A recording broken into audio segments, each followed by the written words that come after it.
오늘 이 밤에 하나님께서 우리에게 주시는 말씀은 신약 성경 마태복음 26장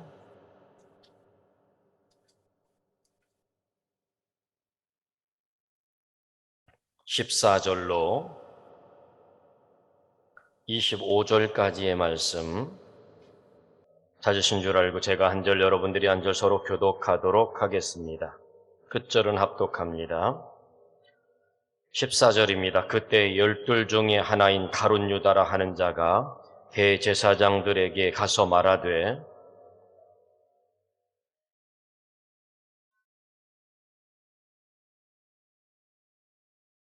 그가 그때부터 예수를 넘겨줄 기회를 찾더라.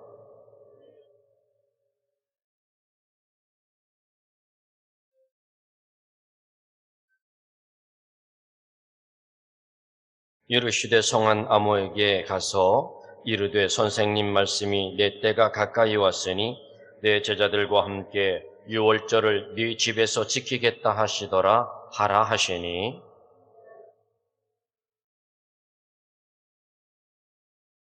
저물 때에 예수께서 12 제자와 함께 앉으셨더니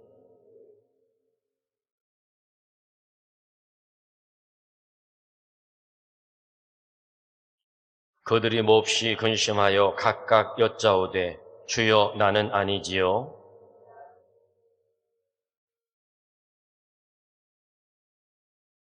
인자가 자기에 대하여 기록된 대로 하거니와 인자를 파는 그 사람에게는 화가 있으리로다. 그 사람은 차라리 태어나지 아니하였더라면 제게 좋을 뻔하였느니라. 랍비여 나는 아니지요. 대답하시되 네가 말하였도다 하시니라.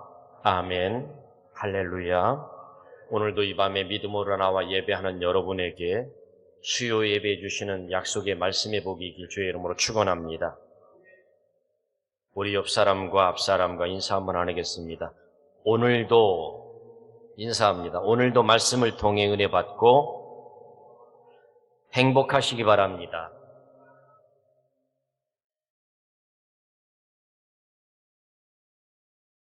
어느 젊은 부부가 결혼을 해서 아들을 낳았습니다. 여러분, 부모의 마음은요, 아들이, 자녀가 잘 되는 것이 최고의 행복입니다. 성경에 보면요, 자녀는 부모에게 축복의 선물로 준 겁니다.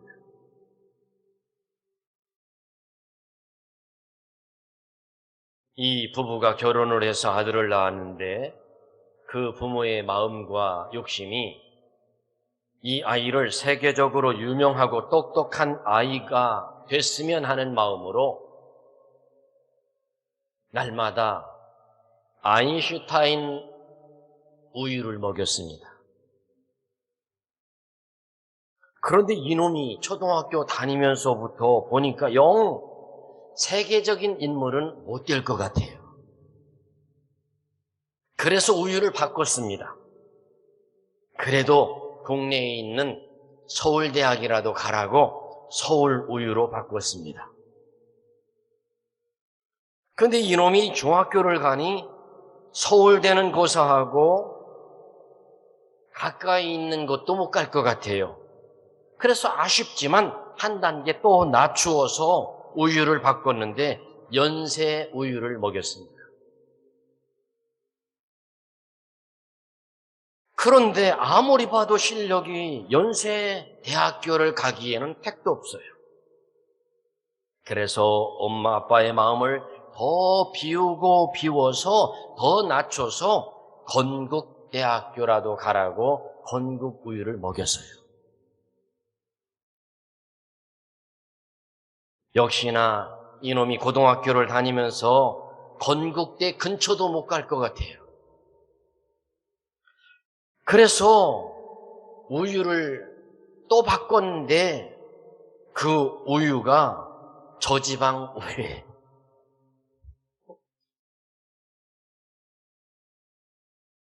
저기 있는 지방 대학이라도 붙어주길 원하는 간절한 마음으로 어머니 아버지가 우유를 바꿨다는 겁니다.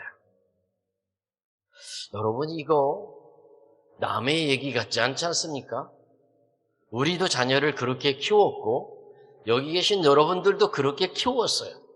다만 우유만 안 바꿨을 뿐이지 우리들의 자녀를 향한 마음은 이렇게 자녀를 키웠다는 겁니다. 점점 기대 수치가 낮아집니다. 어렸을 적에는 저 청와대부터 시작합니다. 그러다가 점점 커가면서 자꾸 내려옵니다. 여러분이 너무 얼굴이 경직돼 있고 딱딱해져 있어서 한번 웃으면서 말씀을 듣자고 우유 얘기를 해봤습니다. 사랑하는 성도 여러분, 우리가 믿는 하나님은 어떤 하나님이라고 믿고 있습니까? 우리가 성경을 읽을 때마다 늘 깊이 살펴야 할 것은 하나님은 어떤 분이신가입니다. 하나님이 어떤 분인지는 며칠을 말해도 부족할 겁니다. 그러나 오늘 주신 말씀 속에 나타나신 하나님은 어떤 하나님일까? 우리 하나님은 한 번 실패하고 잘못했다고 포기하시고 폐기 처분하시는 그런 하나님이 아니시라는 겁니다. 하나님은 우리에게 또 다른 기회를 주시는 하나님이시라는 것을 믿으시기를 축원합니다. 우리는 사람입니다. 약한 존재입니다. 그러기에 언제나 실수할 수 있고 실패할 수 있습니다. 혹시라도 저와 여러분 속에도 실수도 하고 실패도 하는데, 그러나 내 실수와 내 실패는 관대하고 다른 사람의 실수와 다른 사람의 실패는 관대하지 못한 우리들의 모습들이 있습니다. 만약 우리 하나님이 우리가 잘못할 때 즉각 심판하시고 버려버리신다면 우리는 아무런 소망이 없는 사람이 될 겁니다. 그래서 오늘 이 시간 우리가 믿는 하나님은 어떤 분이신가를 오늘 성경 속에서 한번 알아보며 은혜를 나눌 수 있기를 바랍니다.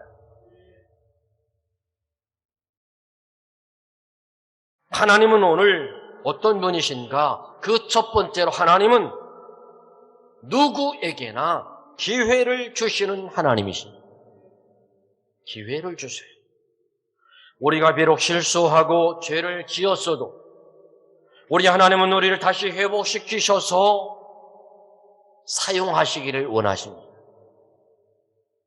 한마디로 말하면 다시 일어설 기회를 주시는 하나님, 다시 돌아설 기회를 주시는 하나님이십니다.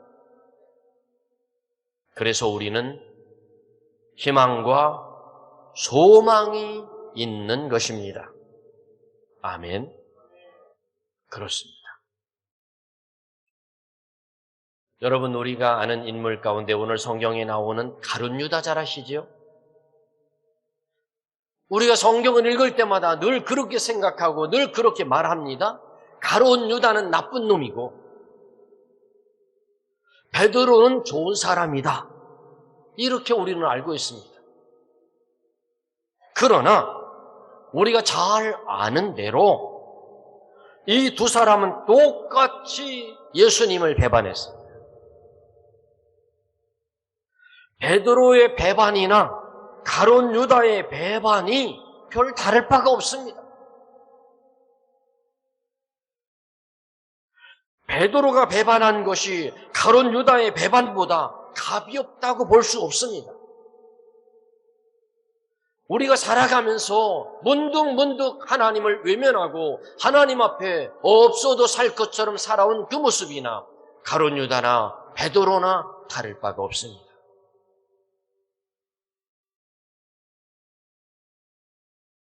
마태복음 26장 71절 이하의 말씀을 보면 앞문까지 나아가니 다른 여종이 베드로를 보고 거기 있는 사람들에게 말하되 이 사람은 나사렛 예수와 함께 있었도다 하매 베드로가 맹세하고 또 부인하여 이르되 나는 그 사람을 알지 못하노라 하더라. 여러분, 조금 전까지 예수님을 쫓아다니며 다른 사람은 다 배반해도 나는 예수님을 배반하지 않겠다고 호언장담했던 베드로였습니다. 이런 사람이 베드로입니다. 그렇지만 굳이 구별해 본다면 가룟 유다의 배신과 베드로의 배신에는 차이가 있습니다. 여러분, 어떤 차이가 있을까요? 가룟 유다의 제일 큰 문제는 베드로의 모습 속에서 없는 모습이 있습니다. 그 문제는 우리 하나님을 너무나 잘 몰랐다는 겁니다. 우리 하나님은 어떤 하나님이신가요? 우리 하나님은 우리에게 기회를 다시 주시는 하나님이십니다. 그래서 실패했던 사람도 다시 일으켜 세워주시고 실패했던 사람도 다시 회복시켜 주시는 분이 하나님이십니다. 가룟 유다는 그 사실을 몰랐던 겁니다. 또한 가룟 유다는 하나님의 은혜를 몰랐고 하나님의 자비를 몰랐습니다.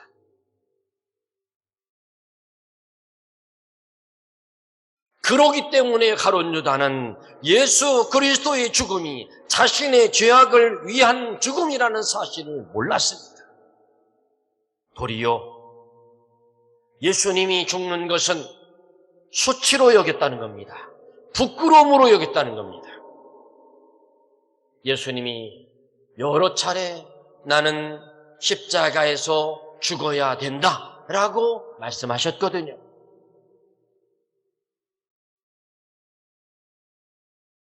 그 결과로 회복시키시는 하나님, 은혜의 하나님, 자비의 하나님을 몰랐기에 가룟 유다는 예수님께서 가룟 유다에게 찾아오시기 전에 먼저 밧줄을 목에 메고 자살을 했던 겁니다.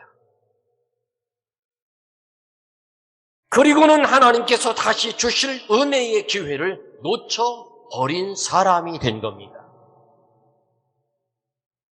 그렇지만 여러분, 베드로는 어떻습니까? 베드로는 예수님이 어떤 분이라는 걸 알고 있었습니다. 베드로는 예수님의 용서를 알았고 예수님의 그 마음을 알았습니다. 믿으십니까? 그러기에 우리는 죄를 지었음에도 불구하고 성전에 나와서 용서를 구하는 겁니다. 그러기에 자신의 추악한 죄악을 보면서 통회하며 울부짖습니다. 그리고 하나님의 자비를 믿고 하나님의 은혜를 의지하며 주님을 기다립니다. 그 증거가 무엇인가요? 베드로는 처음에는 엄청 낙심했습니다. 내가 살아서 무엇하나 그렇게 자책했습니다. 그러나 그는 회개하면서 잘못한 사람은 어떻게 생각합니까? 공동체를 떠나려고 합니다. 공동체를 떠나지 않고 제자들과 함께 모여 있었습니다. 그러나 그 속마음은 어땠을까요? 나는 다른 사람들 앞에서 호언장담하던 사람이었는데 그런데 내가 예수님을 3번이나 모른다고 맹세하며 부인했다는 겁니다. 그러니 얼마나 부끄럽겠습니까? 그때 그런 마음으로 공동체와 함께하며 아픈 마음을 부여안고 있는 베드로에게 부활하신 주님께서 찾아오셨습니다. 그리고는 그를 일으켜 세워주십니다. 회복시켜 주십니다. 요한복음 21장 17절의 말씀에 보면 세 번째 이르시되, 첫 번째도 이렇게 말씀하셨고 두 번째도 말씀하셨고 지금 세 번째 또 말씀하시는 겁니다.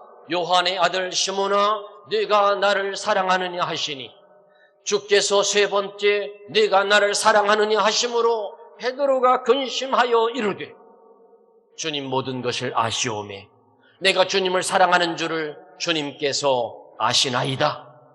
예수께서 이르시되 내 양을 먹여라.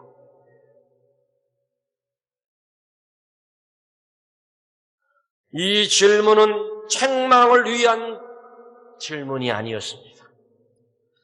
베드로가 3번 부인했을 때 예수님께서 내가 너를 회복시켜 일으켜 세우기를 원한다는 마음을 베드로는 알고 있었습니다. 그러기에 찾아오셔서 기회를 주시고 일으켜 세워주시고 다시금 하나님의 사명을 맡겨주셨습니다. 하나님은 그러신 분입니다. 혹이라도 우리가 살면서 실수도 하고 혹이라도 살면서 죄 가운데 빠지기도 하고 혹이라도 우리가 살면서 믿음에서 멀어졌을 때가 있을지라도 그때를 안다면 주여 나는 죄인입니다 하고 회개하고 다시 그 길로 가지 아니하고 오직 하나님이 부여해 주신 그 공동체 안에서 함께하며 있다가 주님이 내게 찾아오셔서 두려워하지 마라 놀라지 마라 내가 너와 함께할 것이니라. 그 은혜가 여러분에게 임하기를 주의 이름으로 축원합니다. 아무리 죄를 지었어도 공동체인 교회를 떠나면 안 됩니다. 회개하면서 그 안에 있어야 합니다. 그러면 돌이킬 기회가 여러 가지 형태로 우리에게 찾아옵니다. 어떤 사람에게는 슬프고 어떤 사람에게는 고통스러운 사건으로 찾아올 수도 있습니다. 또 어떤 사람에게는 전혀 예측하지 못한 한량없는 은혜로 찾아오기도 합니다. 이 둘 다 하나님이 우리에게 주신 기회입니다. 여러분, 우리는 성경을 읽을 때 오늘은 마태복음을 읽었습니다만 바로 다음 권이 마가복음입니다. 마가복음은 누가 썼을까요? 굉장히 어려운 질문입니다. 여러분, 마가복음은 누가 썼을까요? 마가가 썼습니다. 이렇게 쉬운 문제를 내는 사람도 참 없을 거예요. 마가가 살던 예루살렘의 집은 상당히 큰 집이었습니다. 오순절 성령 강림 때 120명이 마가의 다락방에서 모여 있었으니 그 집이 얼마나 컸겠습니까? 이 마가의 삼촌이 누구냐면 바나바입니다. 자, 촌수가 나옵니다. 이 마가의 삼촌이 그 유명한 바나바입니다. 바나바는 교회에 자신의 땅을 팔아 바친 사람 중에 첫 번째입니다. 그런데 이 마가를 요한이라고도 부릅니다. 마가 요한이라고 부릅니다. 이 마가 요한 때문에 바나바와 사도 바울이 배판 싸움이 벌어졌습니다. 바나바가 안디옥 교회의 담임 목회자로 있을 때 이 바나바가 저 다소 섬의 은둔에 있던 사울, 그 바울을 찾아가서 데리고 와서 사역자로 세운 사람이 바로 바나바입니다. 그런데 어느 날 성령 하나님께서 이 바나바와 이 바울에게 감동을 주셨는데 1차 전도 여행을 출발해라 라고 하는 명령을 받았습니다. 그래서 바나바는 목회자고 바울은 이제 아직 교회의 사역을 막 감당하는 전도사 정도 되는 겁니다. 그런데 바나바가 그 바울하고 함께 의견을 모아서 1차 전도 여행을 가는 겁니다. 가는데 안디옥 교회 목회자인 바나바가 이 바울에게 말합니다. 우리 갈 때 전도할 사람을 더 데리고 가자 해서 조카가 누구라고요?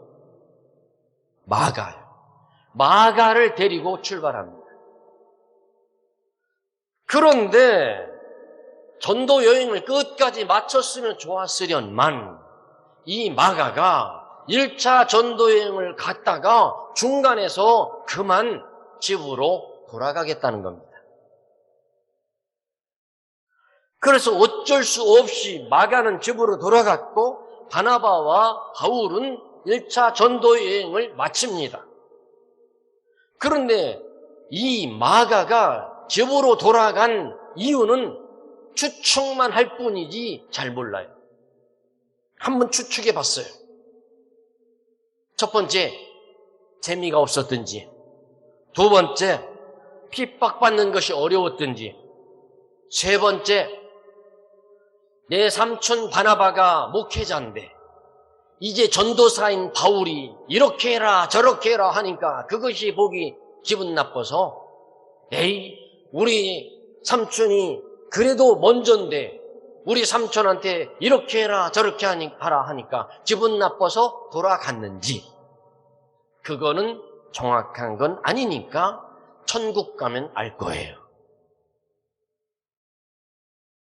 자, 그렇게 됐습니다. 그래서 바울과 바나바는 1차 선교 여행을 잘 마치고 무사히 돌아왔습니다. 문제는 1차 선교 여행을 마친 후 얼마 안 됐을 때 바울과 바나바에게 하나님께서 또다시 선교 여행을 2차 전도 여행을 나가라고 말씀하십니다. 그래서 2차 선교 여행을 계획합니다.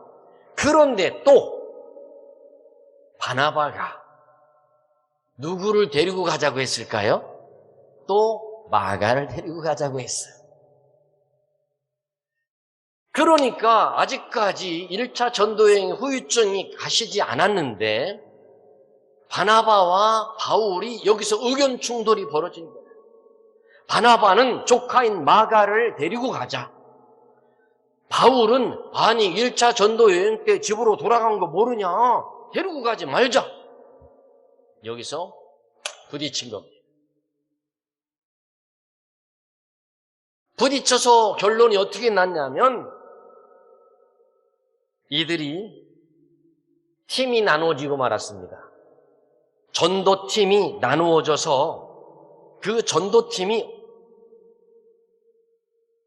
싸움 이후로 바울은 실라와 함께 가고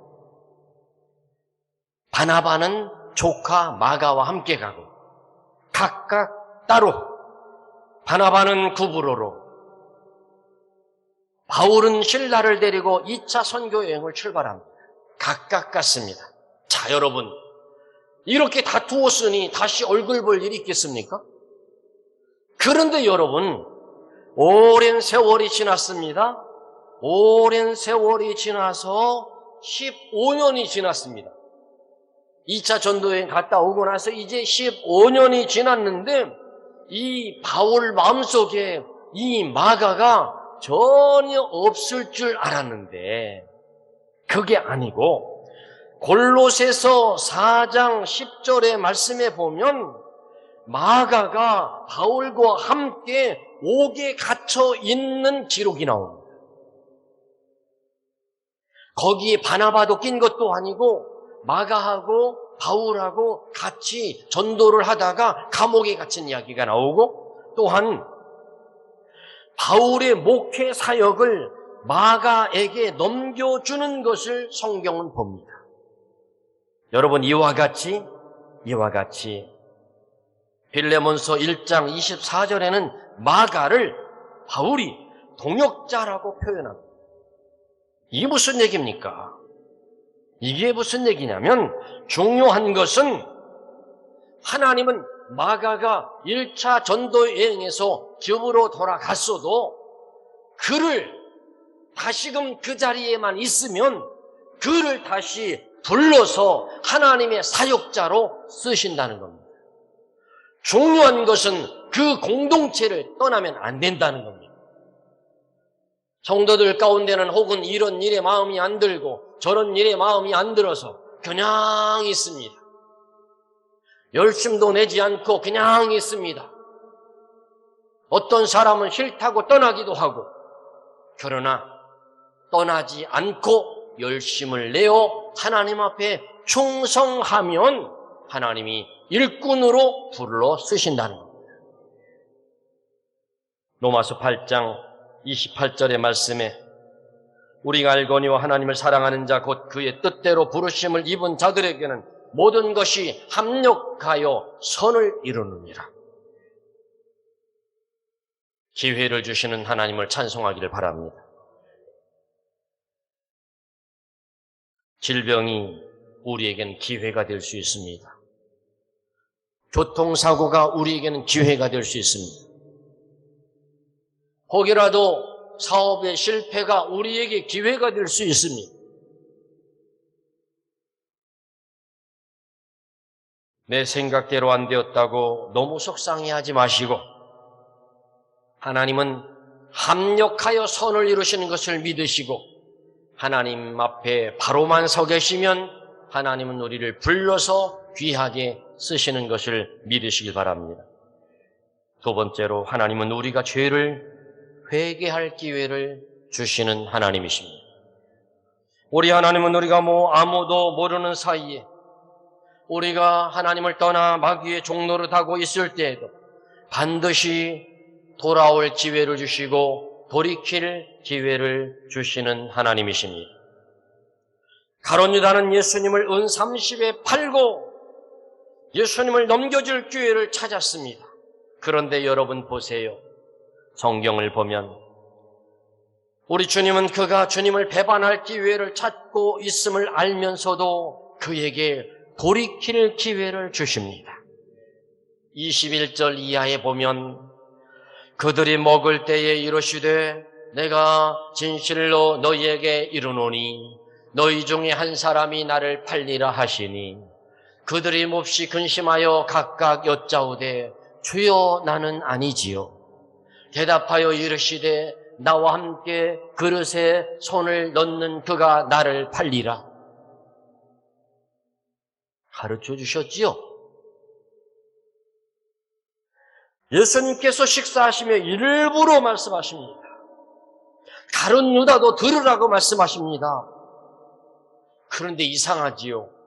하나님의 말씀은 들어야 할 사람은 그 자리에 있어도 못 듣는다는 겁니다. 살 사람은 듣습니다. 죽을 사람은 못 듣습니다.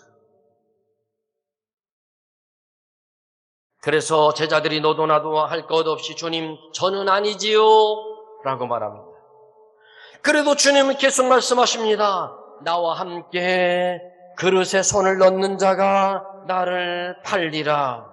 그는 차라리 태어나지 않았더라면 좋을 뻔했느니라. 정확하게 가르쳐 주셨죠? 나와 함께 이 그릇에 손을 함께 넣는 자가 나를 팔자니라. 그는 태어나지 않는 것이 좋았을 뻔했다. 그런데 여러분, 이 정도면 유다가 알아들었어야죠. 그렇죠? 주여, 내가 죽을 기회를 줬습니다. 나를 용서해 주세요. 라고 자수했어야죠. 그런데 그는 안 합니다. 그리고 나가서 예수님을 팔아버립니다. 여러분, 왜 안 했을까요? 왜 안 했을까요? 요한복음 13장 2절에 보면 안 한 이유가 나옵니다. 보세요. 마귀가 벌써 시몬의 아들 가롯 유다의 마음에 예수를 팔려는 생각을 넣었더라. 누구 때문에 안 한 거예요? 회개할 마귀가 들어와서 회개도 못하게 하고 알아듣지도 못하게 하고 그러는 거예요 지금. 누가복음 22장 3절의 말씀에 한번 같이 볼까요? 한번 읽어보겠습니다. 시작. 12 중에 하나인 가롯인이라 부르는 유다에게 사단이 들어가니, 사단이 들어갔대요. 여러분, 예수를 부인하고 예수를 비판하고 예수를 판단하고 예수를 팔아버린 그 근본 이유가 무엇이었냐? 사단이 그 속에 들어갔습니다. 사단.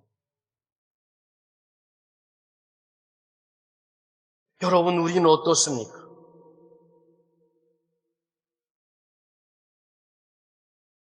이럼에도 불구하고 우리 예수님은 가룟 유다를 사랑했습니다. 마귀가 처음에는 생각을 놓고 그 다음에는 아예 그 속에 들어가 버렸습니다. 우리도 마찬가지예요. 우리도 잘 보세요.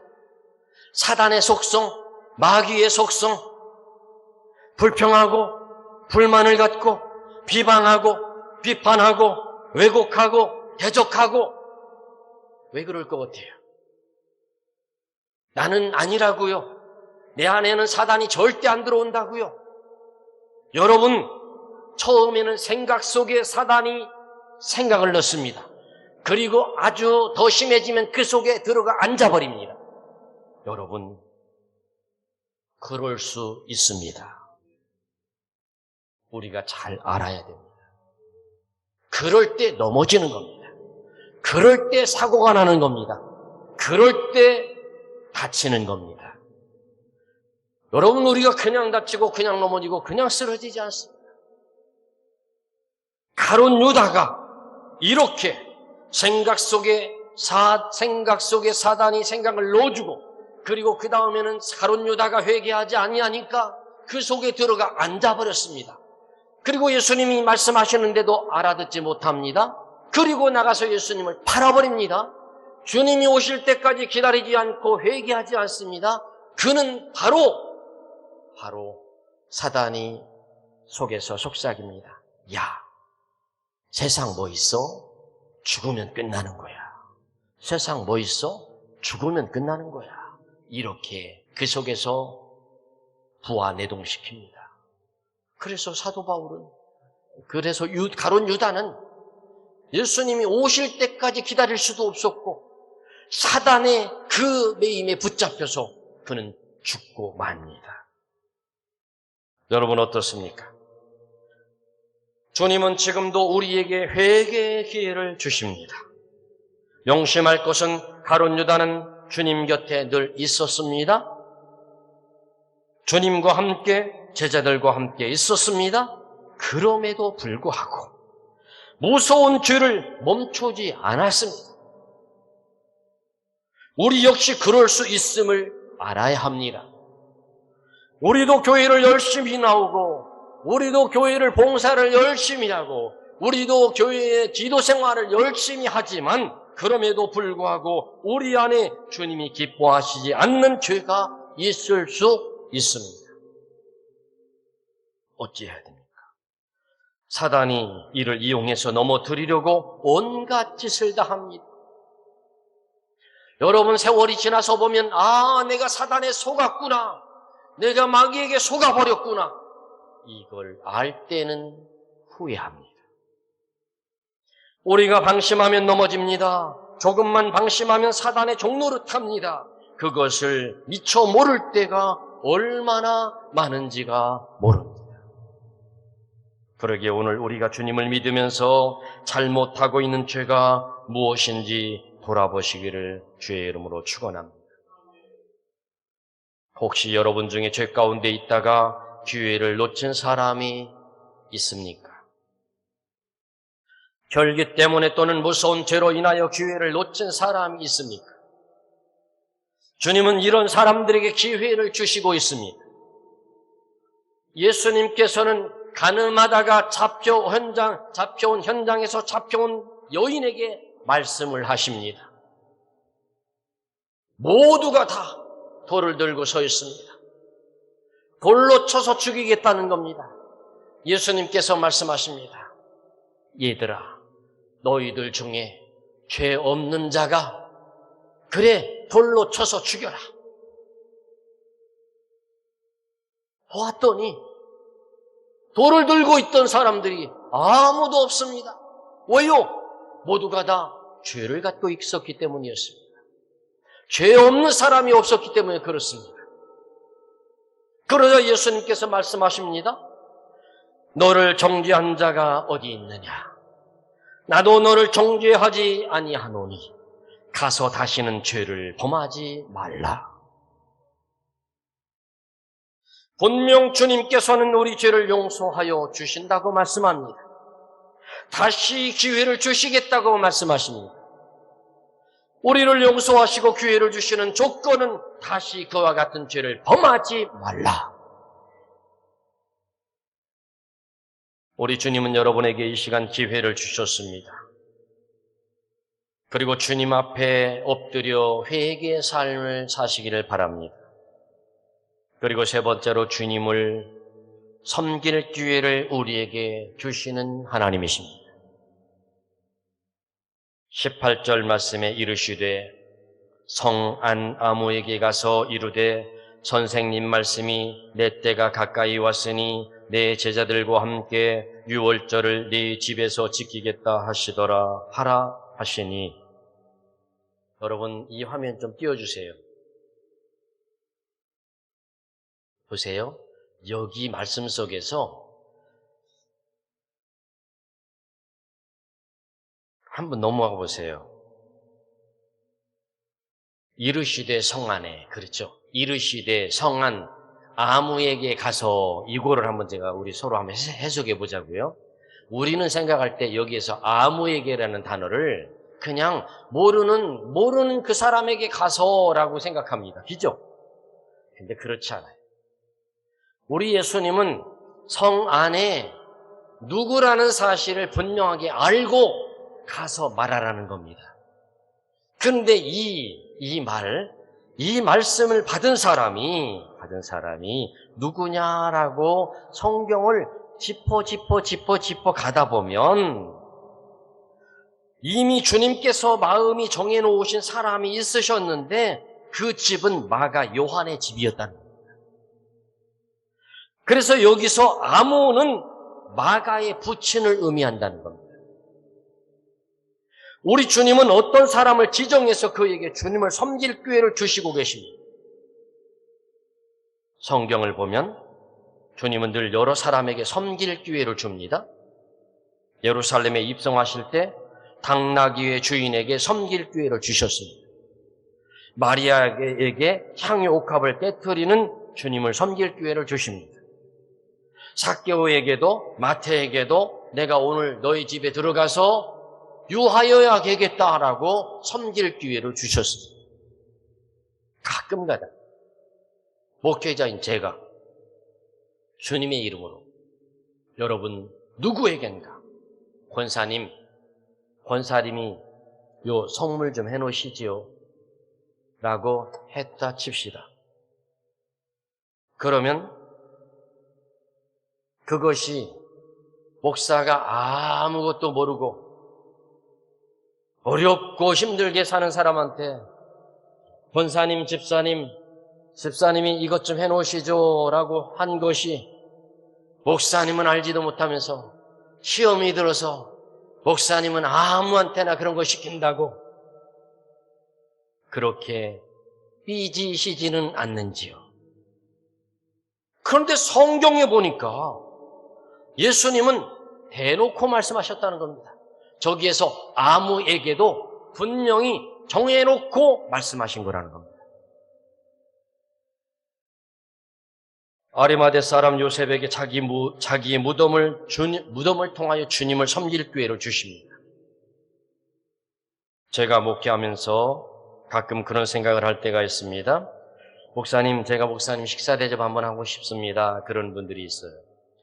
여러분, 제가 목회 이 교회 처음 왔을 때는요, 일주일이 멀다 하고, 목사님 시간 약속 좀 정해주세요. 제가 식사 한번 사겠습니다. 일주일이 멀다 하고 몇 달치 밀려 있었습니다. 그런데 이제 20년이 되니까요, 1년에 한 번이나 있을까? 1년에 한 번이나 있을까? 그렇다고 해서 옆구리 찔러서 하라는 얘기는 아니에요. 그런데 보니까 이제 누가 섬기겠다고 식사 대접을 합니다. 그러면 저는 미안한 마음으로 인간적인 생각으로 고맙고 감사하다고 얘기를 하면 믿음 있는 분들이 이렇게 말합니다. 목사님, 주의 종을 섬길 수 있는 기회를 주셔서 감사합니다. 영광입니다. 여러분, 이게 믿음입니다. 기독교인과 세상 사람의 다른 점이 이겁니다. 바쁘고 힘들고 어려운데 교회 봉사하라고 하면요, 참 어렵지요. 가끔 저도 고민합니다. 성도들이 직장생활, 가정생활, 눈꽃 뜰 새 없이 바쁘고 힘든데 교회 봉사하라고 하니 너무 뻔뻔하잖아요. 그런데 다시 생각해보면 하나도 안 미안해요. 하나도 안 미안해요.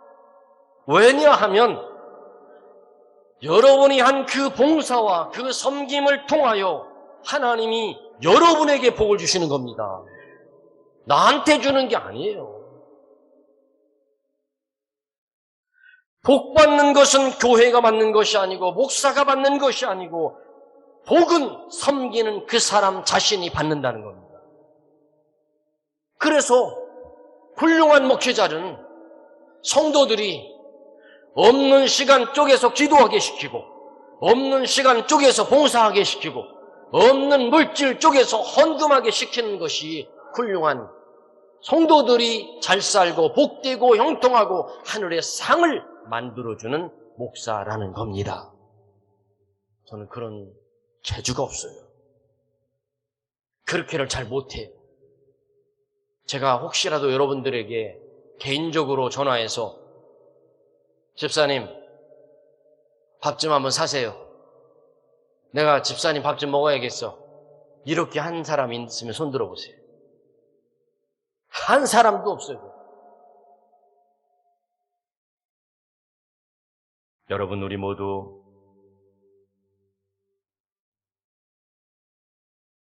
목회자가 성도들에게 에베소서 4장 12절 한번 읽어볼까요?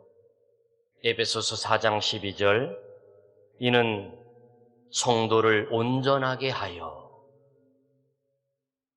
봉사의 일을 하게 하며 그리스도의 몸을 세우려 하십니다. 봉사의 일을 하게 하는 것이 목사의 임무라는 겁니다.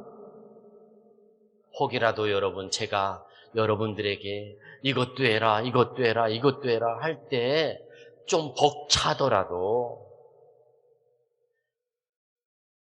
지금 목사님이 하는 일이 목사님이 하셔야 될 일이야 라고 이해하시길 바랍니다. 하고 안 하고의 결과는 여러분에게 축복이 되고 안 되고의 결과 따르는 겁니다. 여러분, 우리 모두 기회를 주시는 하나님을 찬송합니다. 우리 모두 회개할 기회를 주시는 하나님, 봉사할 기회를 주시는 하나님, 하나님 앞에서 섬길 수 있는 기회를 주시는 하나님 앞에 믿음으로 그 기회를 누리시기를 주의 이름으로 축원합니다. 기도합니다. 하나님, 내게 주신 기회를 놓치지 않게 하여 주옵소서. 오늘도 이 밤에 하나님의 말씀이 우리 속에 들려주게 하시고 기회를 주시는 하나님, 회개의 기회를 주시는 하나님, 섬길 수 있는 기회를 주시는 하나님, 하나님 우리에게 놀라운 은혜를 베풀어 주시옵소서. 예수님의 이름으로 기도하옵나이다. 아멘.